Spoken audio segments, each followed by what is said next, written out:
Mimi nafanya kazi ya mchanga hapa. Huyu mwenzangu ni kama tuliwachana kama wiki moja na hatujamuona tena. Sasa zile changamoto tunapitia nini? Hatuna facilities za kuchimba hii mchanga. Tunatumia manpower. Shaelewa. Na ile ukuta vile unavyoona iko weak.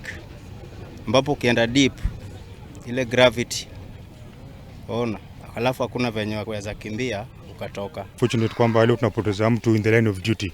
Huyo alikuwa anajitafutia riziki yake hapa ndani. Na sisi tunajua zile changamoto za kazi ambazo ziko kwa vijana, na ni sekta ambayo amekuwa amejituma sana kutaka riziki kwa familia yake. So leo tumepoteza mwenzetu na ni masikitiko makubwa. Na tumuone ile hali ya mwili iliyokuwa pale ndani. Langu mimi ni kuomba familia. Ndio nimejaribu kuongea na mmoja lakini mambo ndio wakae. Waone kama tunaweza saidiana as soon as possible tuweze kustiri ule mwili juu ile hali iliyokuwa pale ndani.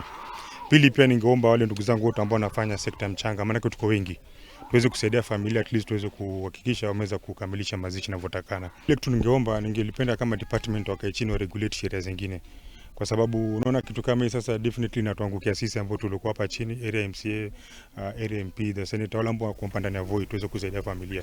So the moment tutakuwa na regulations za vitu kama hizi zinapotokea, tunaweza kusaidiana kwa nguvu moja.